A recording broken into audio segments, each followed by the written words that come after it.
So yesterday was the London Marathon, and you may be looking online, seeing everyone's socials, showing their times, their medals, all their cool photos on the day, crowds and stuff, and you want to give it a go yourself. Well, whether or not you get through in a ballot this year for 2027, here are 6 great alternatives to the London Marathon that you may want to try in case you don't get in.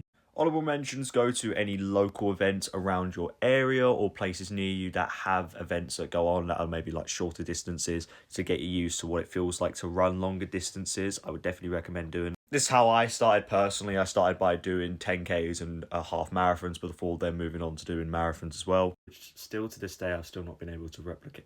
At number 1, we have the Manchester Marathon. This usually happens about a week prior to the London Marathon. We had it this year at the 19th of April. It's flat, it's fast, it's got lots of crowds. It's great to get PBs, a lot like how London was this year.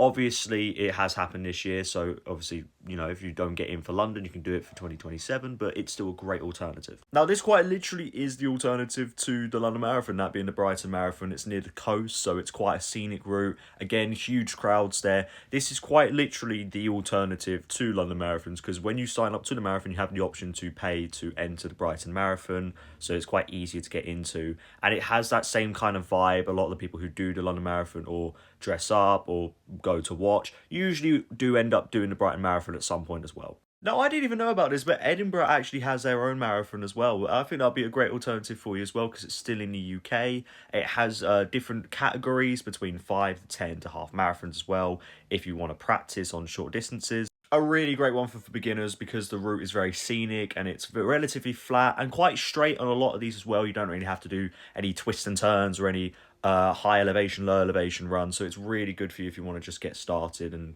put in a good time. Now, this is one I tried really hard to get into, the Paris Marathon. I didn't get in for this year's one, unfortunately. I was really planning to do this, but it has that same vibe that London does. It's a major city, it has amazing atmosphere, it has all these cool monuments, stuff that people visit. For an international person thinking of what marathon to do, this is probably one of the ideal candidates other than the global world majors. And I'm not someone who really does it for the medals or is very materialistic, but goodness me, they have some really cool medals. Keeping with the international themes, we have the Amsterdam Marathon. And again, this one's sponsored by TGS as well, which is, you know, they sponsored the London Marathon, so it's relatively similar. And it's similar to the Edinburgh course, where it's very flat and beginner friendly. Another one that is definitely on my bucket list to do as well in terms of the international races I want to do.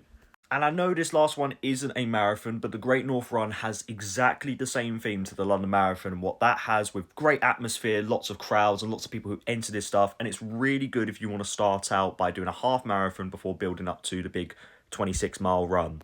So I hope this video helps, and good luck to anyone who's entering into the ballot. If you don't get in, then there's your good alternatives for 2027.